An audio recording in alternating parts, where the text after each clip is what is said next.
teman-teman semua, welcome back lagi ke dalam channel YouTube aku. Dan ya, seperti biasa ya, kita bakal bahas-bahas soal lagi, bocoran-bocoran soal dari peserta P3K tahap pertama yang kemarin ya teman-teman. Nah, buat kalian yang misalnya pengen banget nih dapat bocoran yang lebih banyak lagi, itu kalian bisa bergabung ke dalam grup Telegram aku ya teman-teman. Nah, cara bergabungnya kalian bisa klik aja link WA admin yang udah aku cantumin di description box aku. Jadi di grup itu banyak banget, ada materi, kuis harian, kemudian ada tryout, kemudian pembahasannya juga dengan video, dan bocoran-bocoran soal dari para peserta P3K tahap pertama teman-teman ya. Nah, jadi langsung aja ya, kita tanpa lama-lama ke videonya. Tapi sebelum ke videonya, jangan lupa di like, comment, subscribe, dan nyalakan lonceng notifikasinya supaya kalian gak ketinggalan video terbaru dari aku. Oke teman-teman, kita lanjut aja ya ke soal nomor 1. Ini soalnya bisa kalian pause dulu, terus nanti cocokin jawabannya dengan aku. Nah, kita lihat dulu pertanyaannya. Seorang perempuan usia 20 tahun datang ke klinik dengan keluhan menstruasi yang tidak teratur sejak 6 bulan terakhir. Dia juga merasa sangat stres karena tekanan akademik di universitas.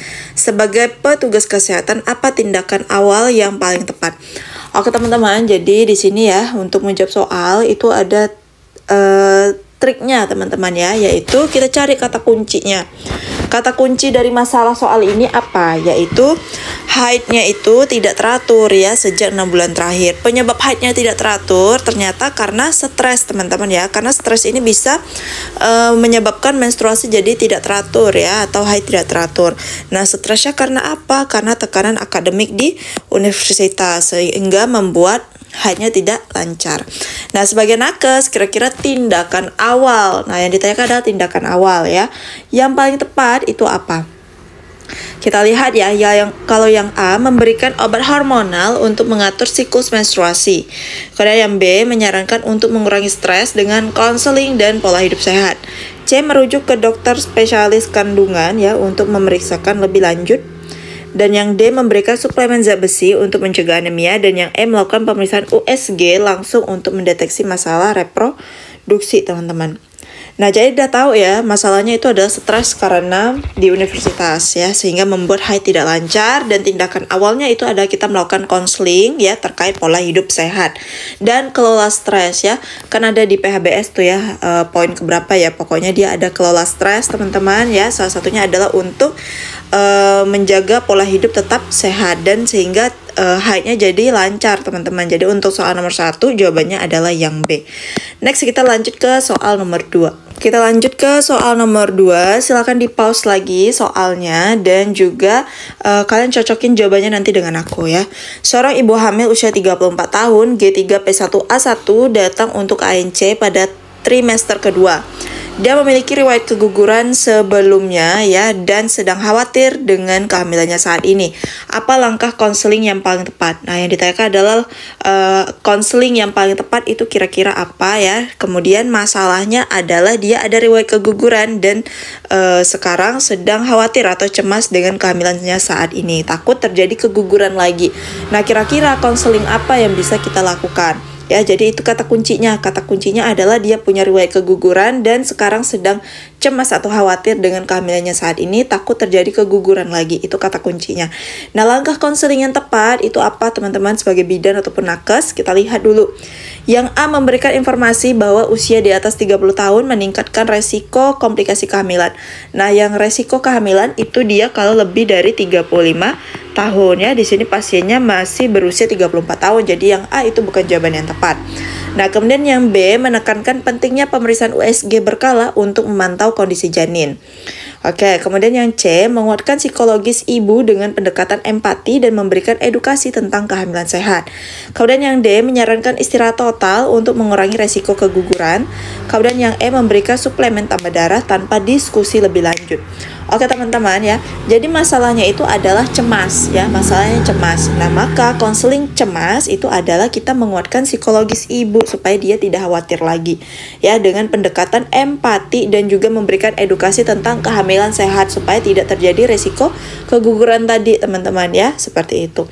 Nah jadi kalau misalnya pasiennya datang dengan cemas ya, itu perlu penguatan secara psikologi supaya pasiennya nggak khawatir atau cemas lagi, karena kalau terus-terusan memikirkan malah nanti bisa terjadi keguguran teman-teman. Jadi untuk soal nomor 2 jawabannya adalah yang C. Next kita lanjut ke soal nomor 3 ya. Kita lanjut ke soal nomor 3. Ini boleh di pause lagi videonya, terus nanti cocokin jawabannya dengan aku ya. Kita lanjut ke pertanyaannya. Seorang wanita usia 17 tahun datang ke puskesmas untuk konsultasi terkait kehamilan yang tidak direncanakan.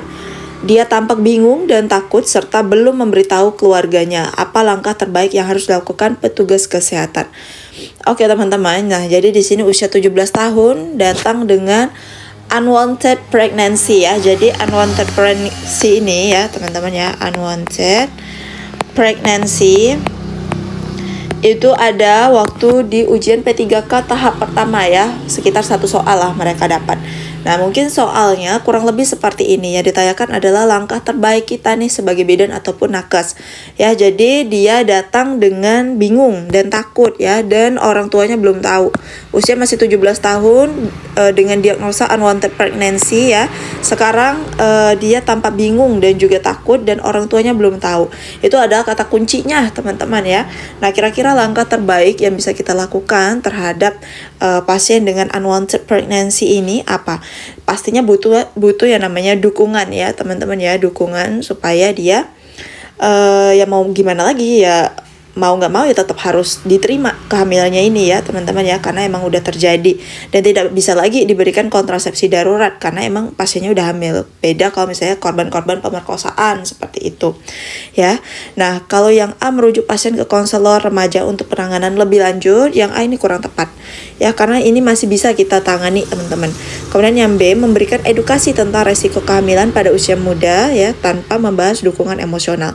Nah selain edukasi terkait resiko kehamilan pada usia muda, perlu juga dukungan emosional ya. Jadi yang B itu kurang tepat. C mengidentifikasi sistem dukungan yang tersedia dan memberikan konseling tentang pilihan yang ada. Kemudian yang D langsung melibatkan keluarga tanpa persetujuan pasien. Nah ini pasien yang punya badan, jadi tetap harus persetujuan dengan pasien juga ya teman-teman ya, seperti itu. Kemudian yang E memberikan kontrasepsi darurat. Nah ini udah nggak berguna lagi ya teman-teman ya, kondar ya, karena emang pasiennya udah hamil. Nah jadi di sini jawaban yang terbaik itu adalah yang C, mengidentifikasi sistem dukungan yang tersedia dan memberikan konseling tentang pilihan yang ada ya. Jadi dukungan emosional itu tetap diberikan ya supaya tidak mengganggu psikologi si remaja. Nah kemudian memberikan konseling tentang pilihan yang ada. Salah satunya apa? Yaitu resiko kehamilan pada usia muda. Jadi untuk soal nomor 3 jawabannya adalah yang C. Next kita lanjut ke soal nomor 4. Oke, next kita lanjut ke soal nomor 4 ya. Silahkan di pause lagi videonya teman-teman dan cocokin jawabannya nanti dengan aku. Kita lanjut aja ke pertanyaannya. Seorang ibu usia 42 tahun G4P3A0 datang ke klinik untuk konsultasi mengenai kontrasepsi setelah melahirkan anak keempat. Dia khawatir tentang resiko kesehatan jika memiliki anak lagi. Apa metode kontrasepsi yang paling tepat sesuai kondisi ini? Nah, usia 42 tahun G4 ya, ini masuk ke dalam multigrande ya. Kemudian saat data subjektifnya dia khawatir nih tentang resiko kesehatan jika punya anak lagi. Artinya dia udah nggak mau punya anak lagi ya teman-teman. Dan ditinjau dari usianya itu udah 42 tahun dan sangat beresiko banget. Kemudian terhadap terhadap paritas atau multigrande ya teman-teman ya. Di sini pasiennya udah sangat-sangat beresiko sekali kalau misalnya dia hamil lagi. Nah maka kontrasepsi yang cocok sekali untuk orang ini pasiennya ya, itu adalah metode operasi wanita atau steril ya, biasa kita sebut dengan steril atau juga MOW teman-teman ya. Jadi untuk soal nomor 4 jawabannya adalah yang D. Oke, next ke soal yang terakhir ya. Ini soal nomor 5. Silahkan di pause lagi videonya, terus nanti cocokin jawabannya dengan aku. Oke, kita lanjut aja ke pertanyaannya. Seorang remaja laki-laki usia 15 tahun ingin mengetahui lebih banyak tentang kesehatan reproduksi, terutama terkait pencegahan penyakit menular seksual. Apa pendekatan edukasi yang paling efektif? Oke, jadi untuk pendekatan edukasi ini ada juga waktu ujian P3K tahap pertama ya, mungkin sekitar 1 atau 2 soal. Mungkin kasusnya itu nggak seperti ini, kasusnya berbeda ya, tapi pertanyaannya adalah tetap pendekatan edukasi Nah, dengan apa nih pendekatan edukasi kita ya? Nah, untuk sekarang itu pertanyaan pada kasus ini terkait cash pro, teman-teman. Kata kuncinya yang mana? Yaitu adalah pencegahan penyakit menular seksual, itu kata kuncinya. Bagaimanakah pendekatannya terhadap pencegahan penyakit menular seksual pada remaja, teman-teman? Kita lihat ya, yang A memberikan ceramah panjang tentang bahaya PMS. Oke, kemudian yang B memberikan materi leaflet tanpa diskusi langsung. C menggunakan pendekatan interaktif dengan diskusi kelompok sebaya dan simulasi penggunaan kondom. Dan yang D menganjurkan abstinensi sebagai satu-satunya cara pencegahan PMS. Kemudian yang E memberikan referensi untuk mencari informasi di internet. Oke, nah yang ditanyakan adalah pendekatan edukasi nih, cara kita mengedukasi kepada kelompok-kelompok remaja itu bagaimana pendekatannya, teman-teman ya. Yang ditanyakan itu seperti itu. Nah, kata kuncinya itu adalah pencegahan penyakit menular seksual ya. Bagaimana pencegahan menular penyakit seksual pada remaja ya. Kita nggak tahu pergaulan bebas di luar sana ya teman-teman, tapi kita punya cara untuk pencegahan penyakit menular seksual atau IMS maupun PMS, teman-teman. Yaitu dengan apa? Salah satunya penggunaan kondom ya teman-teman ya. Bukan berarti dengan penggunaan kondom ini jadi bebas ya, seks bebas di mana aja, enggak ya teman-teman. Tapi balik lagi ke konteks kunci kasusnya, itu adalah pencegahan penyakit menular seksual. Itu ya teman-teman ya, harus digarisbawahi ya, jangan salah paham dulu. Nah, jadi yang bisa digunakan ya untuk pendekatan edukasi itu ada pendekatan secara interaktif, teman-teman ya. Interaktif bisa secara diskusi ya dengan kelompok sebaya ya, dan simulasi juga penggunaan kondom. Nah, itu tujuannya ada untuk pencegahan penyakit menular seksual. Kalau yang B itu memberikan materi leaflet aja tanpa diskusi langsung ya. Kalau cuma leaflet doang ya, nggak ada diskusi, takutnya mereka nggak ngerti kayak gitu ya. Nah, jadi yang B itu kurang tepat. Yang A juga ya teman-teman, karena nggak nyambung ke kuncinya, ke kunci kasusnya. Kemudian kalau yang D menganjurkan abstinensi. Abstinensi ini adalah tidak melakukan hubungan seksual ya. Jadi tidak melakukan hubungan seksual adalah salah satunya cara pencegahan PMS. Enggak ya teman-teman, bisa dengan kondom salah satunya, seperti itu. Kemudian yang E memberikan referensi untuk mencari informasi di internet. Yang E ini sama aja dengan yang B teman-teman. Nah, jadi untuk soal nomor 5 jawabannya adalah yang C. Oke teman-teman, segitu aja 5 soal dari aku. Semoga membantu persiapan P3K kalian di tahap kedua ini. Dan aku saranin banget ya, kita berkaca dari P3K tahap pertama masih ada beberapa orang yang gak lulus. Karena apa? Salah satunya kurang persiapan teman-teman ya. Jadi P3K tahap kedua ini kalau kalian mau lulus silakan persiapannya lebih dimatangkan lagi mulai dari sekarang ya. Karena ujian itu kan bulan April teman-teman. Jadi masih ada 3 bulan lagi kalian persiapan. Jangan nanti ujian April kalian baru persiapan juga April ya teman-teman ya. Terus nanti kalau nggak lulus nanti kalian menyesal teman-teman. Jadi mulai sekarang lah kalian persiapan ya teman-teman ya. Dan juga persiapannya salah satunya bisa kalian dengan try out ataupun juga dengan bergabung ke bimbel aku ya teman-teman yang ada di grup Telegram. Nah, buat kalian yang misalnya mau bergabung ke dalam bimbel aku di grup Telegram, kalian bisa hubungin WA admin yang udah aku cantumin di description box aku. Jadi di situ kita ada quiz nanti setiap harinya, setiap hari Senin sampai Jumat. Kemudian sudah ada tryout, 7 kali tryout ya, pembahasan juga dengan video. Materi kebidanan udah lengkap banget beserta dengan bocoran-bocoran soal ya dari peserta ujian tahap pertama. Jadi silakan aja langsung WA admin untuk bergabung ke dalam bimbel aku teman-teman ya. Oke, segitu aja teman-teman dari aku, semoga membantu ya. Dan apalagi ya, oke, untuk live TikTok ya, kemungkinan tanggal 6 itu aku masuk jaga pagi ya. Mungkin live TikTok aku ya tanggal 6 Januari bakal jadain lagi ya. Jadi buat kalian yang belum follow TikTok aku soal bidan, silahkan di follow teman-teman.